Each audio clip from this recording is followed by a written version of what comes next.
For your weakness, this is the judgment of the town. This is not justice, Reverend. Your fear leads to cruelty, and I will never bow. Widow was whipped 100 times for being infertile until a single father of 3 took her as his wife. Montana Territory, September 1880. In 1880's frontier, what happened when Abigail Fletcher collapsed after 100 lashes for being barren cursed would change everything. Because sometimes salvation comes through the hands of a single father who sees worth where society sees only worthlessness, deserving destruction. She was supposed to be property discarded by God. Instead, she became power that could heal a broken family. Silas McKenna, 34, weathered Civil War veteran raising 3 motherless children alone, possessed carpenter's hands that built homes and a heart that recognized wounded souls needing sanctuary from cruel judgment. Their forbidden love would expose secrets that could topple territorial power while proving some hearts are powerful enough to change the world. The frontier had never seen love like this, and it would kill to stop it before their union transformed community hatred into healing. Montana Territory, September 1880, where territorial expansion had created isolated communities operating under religious extremism disguised as moral guidance. Millbrook's population of 847 souls lived under Pastor Ezra Blackwood's twisted interpretation of biblical law that permitted public punishment of women deemed spiritually contaminated, childless widows whose existence threatened community purity through divine disapproval manifesting as barrenness. The punishment system served economic purposes, eliminating unproductive women while redistributing their assets to worthy families through religious confiscation. Blackwood's alliance with territorial officials enabled systematic persecution that appeared righteous while serving profitable property acquisition. Here, fertility determined female worth, childlessness proved moral failure, and public torture served community entertainment disguised as spiritual purification, requiring collective witness to divine justice. Abigail Fletcher, 28, had survived systematic abuse during 5-year marriage to Herbert Fletcher, whose increasing violence reflected community belief that barren women deserved punishment for failing divine purpose. Her hidden strength lay in medical knowledge, inherited from mother who'd served as territorial midwife before marriage, understanding that fertility problems often stemmed from male factors rather than feminine sin. After Herbert's death in mining accident, she'd faced escalating persecution, culminating in public whipping that nearly killed her body while failing to break her spirit. Her greatest fear was believing community judgment about divine curse. Her secret hope was that somewhere mercy existed for women society deemed worthless through circumstances beyond human control. Silas McKenna, 34, had returned from Civil War physically intact but emotionally scarred, losing beloved wife Catherine during 3rd childbirth that claimed both mother and baby while leaving him to raise Emma, 11, Jacob, 8, and little Sarah, 5, alone. His carpentry skills provided economic stability, enabling independence from community pressure, while his protective instincts extended beyond family to anyone suffering injustice through systematic oppression. War experience had taught him that cruelty disguised as duty destroyed innocent lives for abstract principles that served power over human welfare.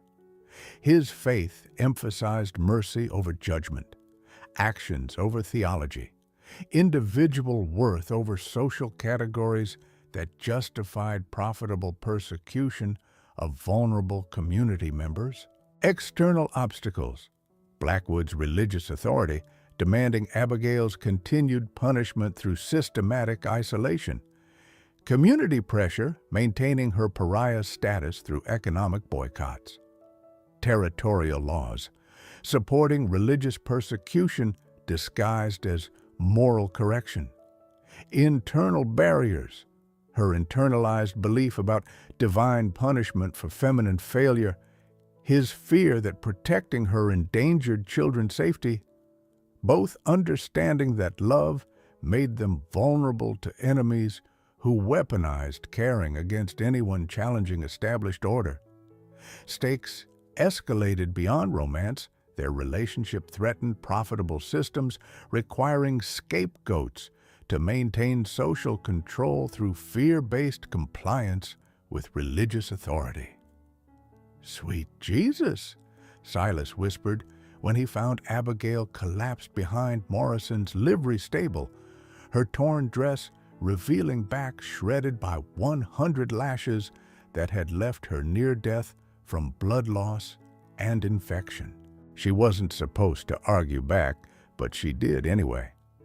"Don't waste Christian mercy on cursed woman," she rasped through cracked lips. "Communities made clear God's judgment regarding my worthless existence.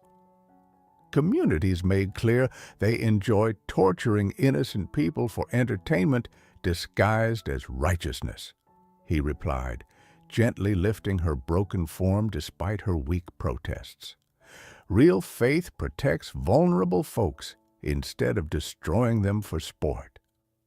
Working together changed everything they thought they knew about divine judgment when Emma helped tend Abigail's wounds without fear of contamination.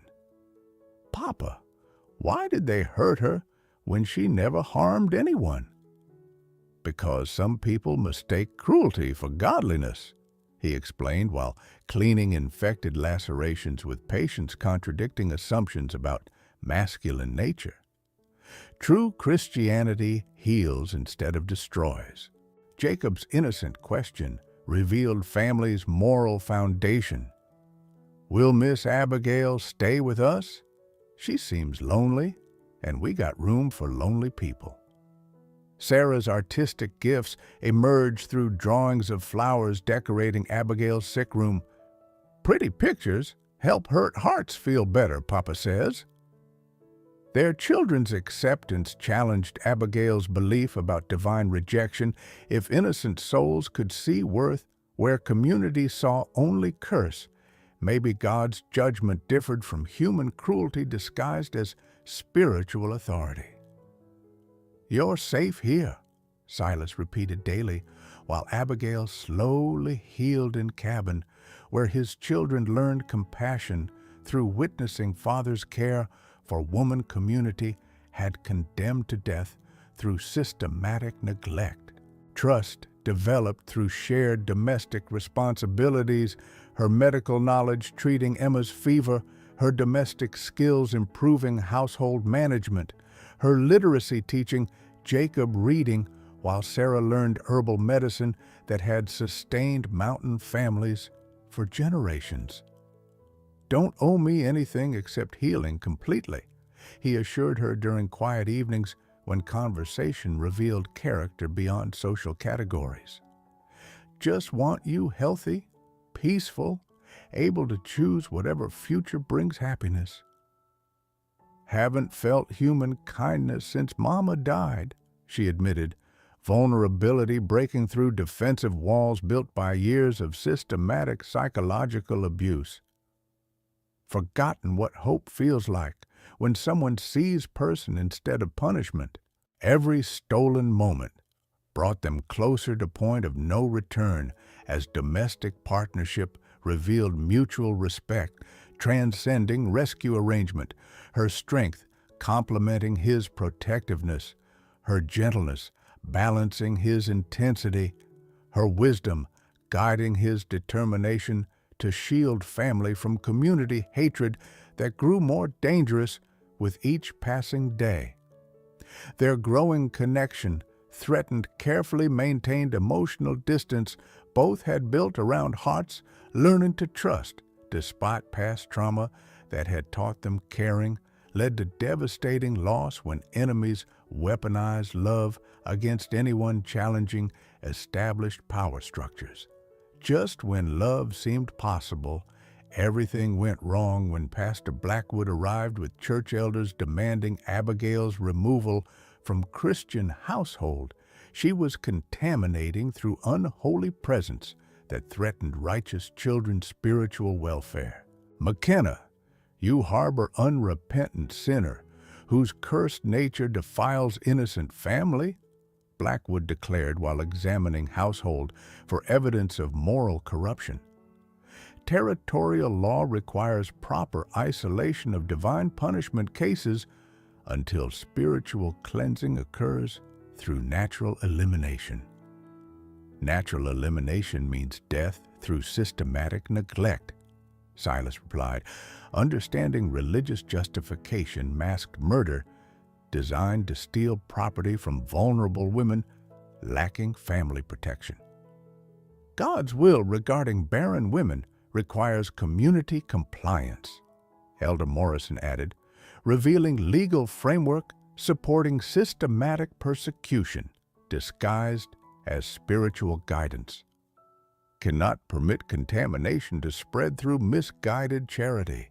The ultimatum forced impossible choice: surrender Abigail to certain death or resist religious authority that could destroy his family through economic retaliation and social ostracism, designed to force compliance with profitable oppression disguised as divine judgment, requiring collective enforcement. Every stolen moment brought them closer to point of no return when Silas chose protecting Abigail over community approval, transforming rescue arrangement into genuine partnership where survival required absolute trust despite social framework condemning their relationship as moral contamination threatening righteous families. Won't surrender you to system designed for elimination, he declared while planning resistance to Blackwood's demands. Real Christianity serves mercy, not profitable cruelty disguised as divine justice. Protecting me risks everything: children's education, your business contracts, your place in community, providing everything your family needs, she replied. Understanding his sacrifice exceeded social expectations about masculine responsibility. Their complementary strengths emerged through daily cooperation, her medical expertise treating neighbors despite official prohibition, his carpentry skills providing economic independence from church-controlled businesses, their combined determination creating sanctuary that challenged systematic oppression. Love was transforming them into people their world couldn't control when harassment escalated to threatening his children directly.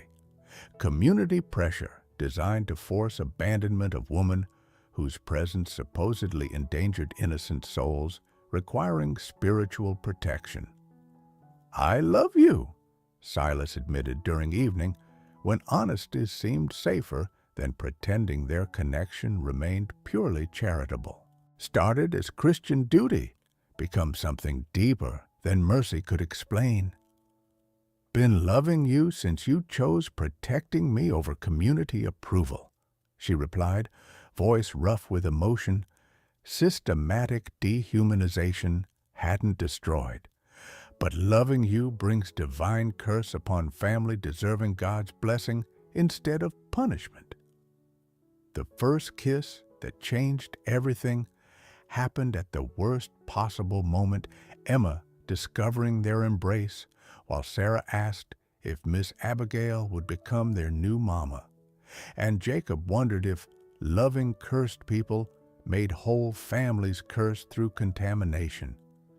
Their wedding night was gentle healing rather than passionate, claiming both understanding love required mending trust as much as expressing desire, especially for women whose body had been systematically tortured for biological failures beyond human control. "Are you certain?" he asked, calloused hands tracing scars from public whipping with tenderness, contradicting everything she'd been taught about divine judgment and masculine nature. "Certain, you've shown me what God's love looks like when it serves healing instead of punishment," she whispered against chest that had carried her to safety. "Certain, some connections transcend everything cruel people create to keep hearts separated." Their joining was tender affirmation of life after systematic attempts to destroy her spirit through religious justification that had confused community cruelty with divine will requiring collective enforcement. Their love was becoming dangerous to powerful people when Blackwood's systematic campaign attracted territorial attention from officials who viewed successful resistance to religious authority as threat requiring elimination through coordinated persecution designed to restore proper moral hierarchy. Economic warfare intensified as church members boycotted Silas's carpentry business, suppliers refused materials delivery, and bank threatened foreclosure due to moral violations affecting loan security and community property values that religious contamination supposedly endangered. McKenna family harbors unrepentant sinner whose presence threatens righteous households throughout territory, Blackwood announced during Sunday's sermons designed to generate public pressure. "Cannot permit cursed woman to spread divine displeasure among faithful families whose children require protection from spiritual contamination." Violence escalated through systematic property destruction, poisoned livestock worth $400, burned crops worth $300, damaged tools worth $200, economic terrorism designed to force Abigail's abandonment when moral arguments proved insufficient to achieve desired compliance with religious authority. But most dangerous pressure came from territorial officials who viewed their successful resistance as precedent, encouraging other vulnerable people to challenge systematic abuse disguised as divine punishment, serving property redistribution and social control. One woman's survival threatens entire system of moral order, maintaining community stability through proper punishment of divine disfavor, territorial correspondence revealed. Cannot permit systematic resistance to religious authority, serving spiritual welfare over individual rebellion against established hierarchy. Violence escalated when unknown attackers burned their barn, $500 damage designed to demonstrate consequences for continued defiance of religious authority that required absolute compliance regardless of individual conscience or constitutional protections supposedly guaranteed by territorial law. Love was transforming them into people their world couldn't control, as Abigail discovered strength she hadn't known she possessed, while Silas learned that protecting his family required challenging systems that weaponized faith against vulnerable community members.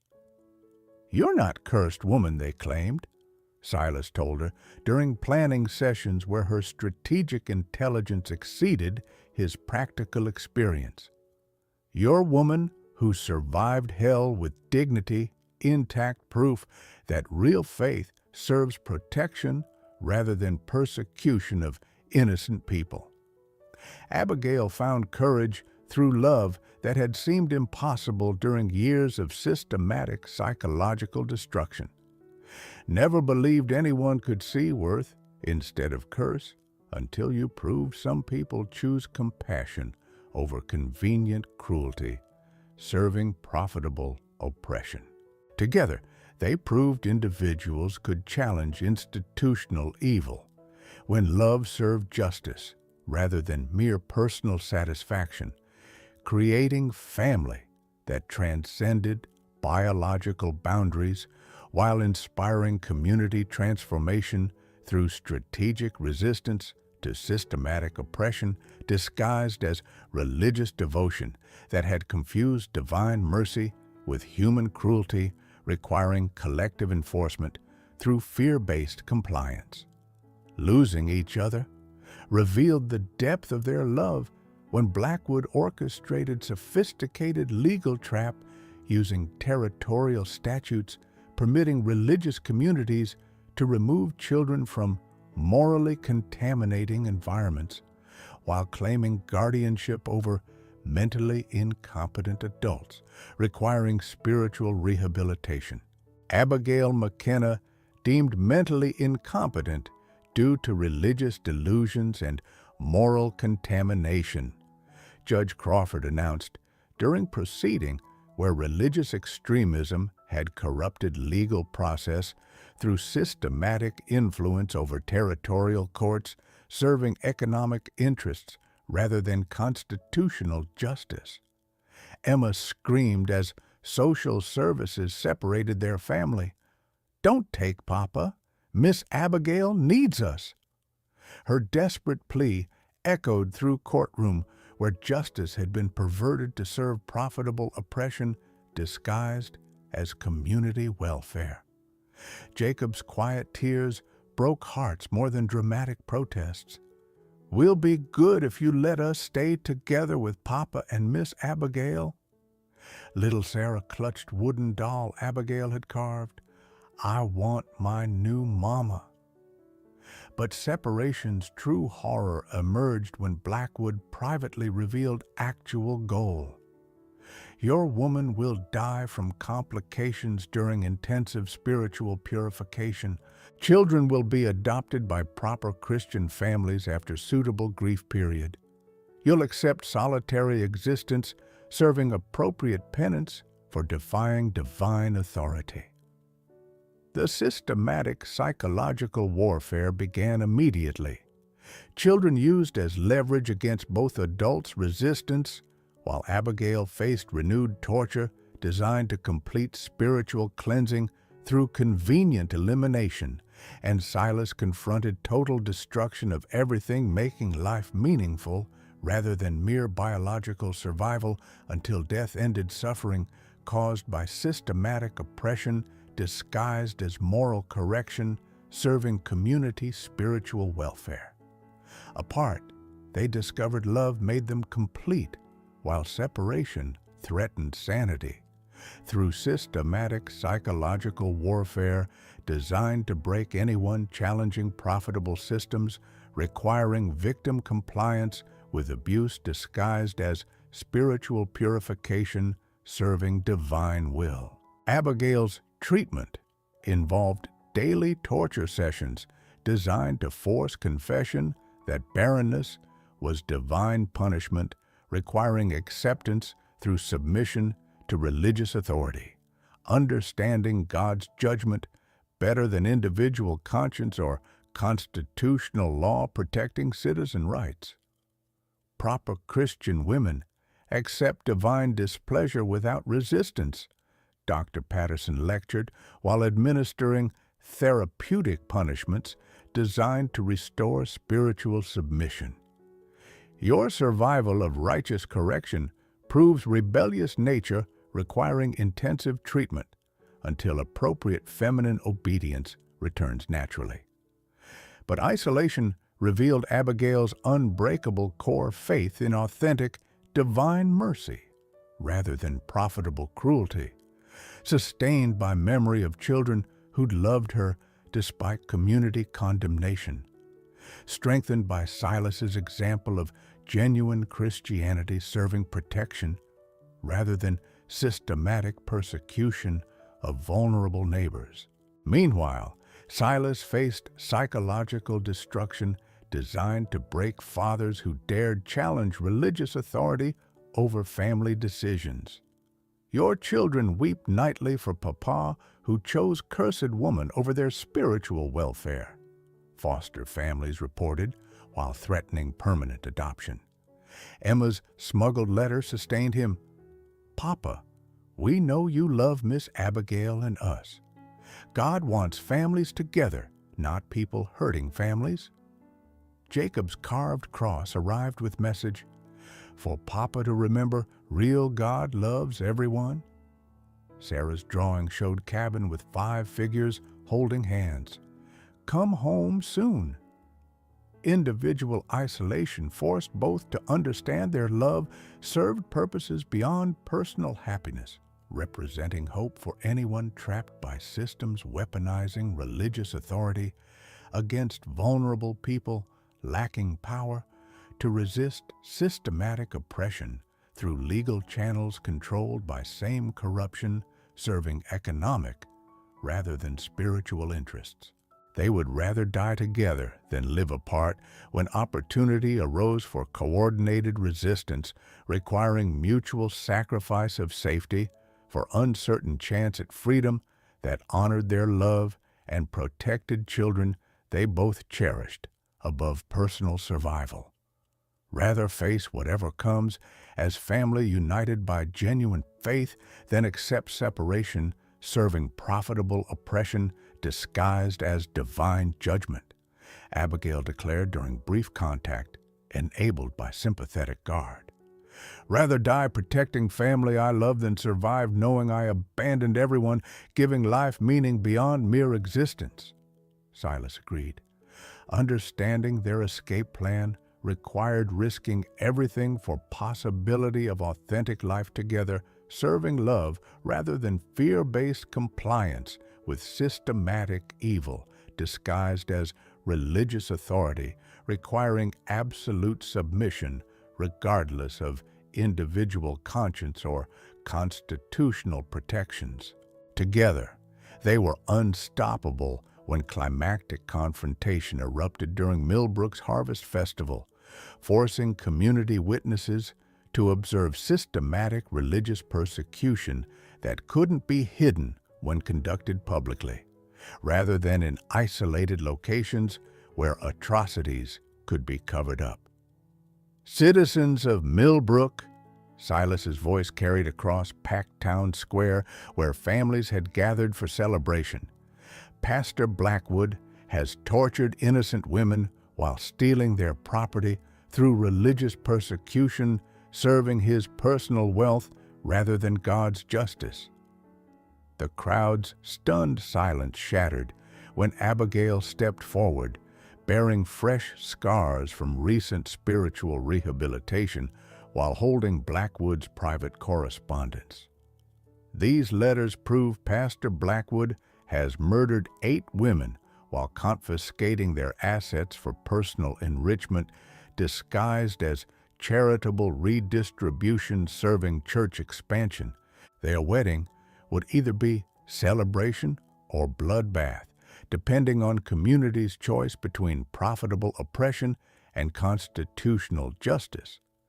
But evidence was overwhelming financial records showing systematic property theft, medical documentation proving torture disguised as spiritual therapy, testimony from surviving victims inspired by their courage.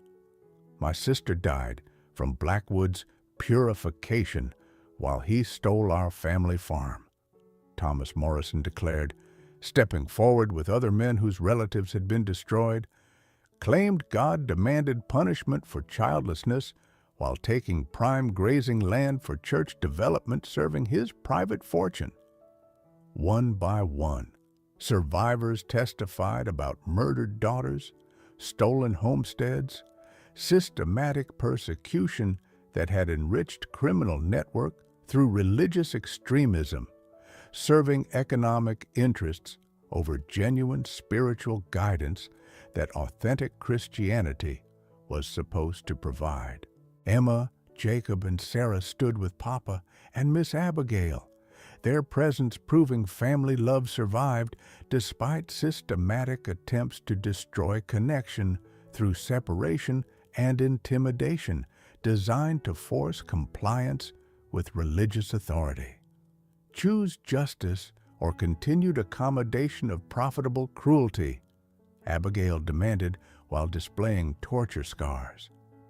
Stand against systematic murder of innocent women, or accept that your daughters could face similar persecution when religious extremism requires their property or silence. Blackwood's authority crumbled when faced with coordinated community resistance.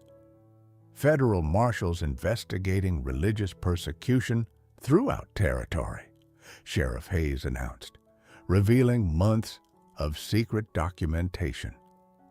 Federal charges filed based on evidence these brave people provided. What they found in the territorial records would rewrite history's systematic correspondence between corrupt religious officials and territorial government, proving conspiracy reaching federal level that had used religious authority to justify systematic elimination of vulnerable citizens whose assets could enrich connected interests through legal manipulation disguised as spiritual purification. Their love story became the town's redemption when public revelation of systematic religious corruption inspired community transformation, transcending individual romance to create lasting protection for vulnerable neighbors throughout territorial region. Blackwood's arrest by federal authorities led to investigation exposing territory-wide corruption, though complete justice required ongoing vigilance as similar systems operated throughout frontier territories where religious extremism faced minimal federal oversight, enabling systematic abuse. "Will you marry me before God and honest community?" Silas asked as they stood outside courthouse, where constitutional justice had finally prevailed through community courage backed by federal law enforcement. Yes, as woman whose learned survival requires protecting others facing similar persecution through systematic abuse disguised as divine judgment, Abigail replied. Understanding their future meant continued advocacy, rather than comfortable retirement from social problems. Their wedding ceremony celebrated not just personal union, but community commitment to authentic Christianity, protecting rather than persecuting vulnerable members witnessed by neighbors who'd learned to distinguish between genuine faith and profitable extremism, serving economic rather than spiritual interests. Reverend Williams, newly appointed pastor emphasizing mercy over judgment, performed ceremony, recognizing partnership that had inspired community moral awakening. Marriage blessed by loving God serves healing rather than systematic torture disguised as spiritual correction requiring collective compliance. Emma served as maid of honor while Jacob and Sarah scattered wildflowers, their joyful participation proving family had survived systematic attempts to destroy love through legal manipulation and religious persecution designed to maintain profitable oppression. But challenges continued. Religious extremism persisted through subtler methods requiring constant vigilance. Territorial policies needed ongoing monitoring. Community oversight demanded sustained effort to maintain protections against systematic abuse disguised as divine authority, serving economic interests over spiritual welfare and individual constitutional rights that frontier society had begun learning to protect rather than systematically violate. One love story changed an entire territory's future when their resistance catalyzed lasting transformation in frontier religious practices, demonstrating how personal courage could inspire broader spiritual reformation when authentic love served mercy rather than profitable oppression. The Community Oversight Committee they established monitored religious leaders while supporting persecuted families. creating sustainable resistance to systematic extremism, requiring ongoing vigilance rather than single intervention to maintain authentic Christianity against institutional corruption, serving economic over spiritual interests.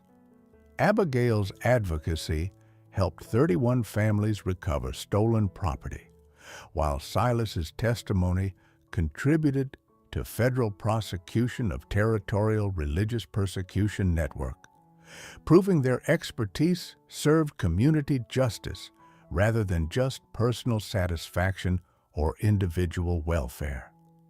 Their marriage influenced 19 other protective partnerships throughout Montana Territory, demonstrating authentic relationships could challenge religious extremism when serving mutual support rather than systematic accommodation of profitable abuse disguised as divine judgment. 50 years later, women still told stories of her courage in communities that had learned to distinguish between genuine spiritual authority and systematic oppression that used religious justification to serve economic interests over human dignity and constitutional rights. Community oversight traditions they established prevented numerous cases of systematic religious persecution while ensuring accountability for spiritual officials, proving organized resistance could protect individual rights when collective action served constitutional principles over convenient accommodation of profitable extremism. Their resistance demonstrated that authentic love backed by community courage could challenge institutional evil, while proving that maintaining spiritual health required lifetime commitment to principles that religious extremism constantly sought to undermine through theological justifications serving economic interest over divine compassion and human dignity that genuine Christianity was supposed to protect rather than systematically destroy through profitable persecution disguised as moral correction. Their marriage became the gold standard for frontier love, demonstrating partnerships could serve constitutional justice rather than religious conformity, while proving genuine faith strengthened community welfare when serving love over profitable persecution requiring victim compliance.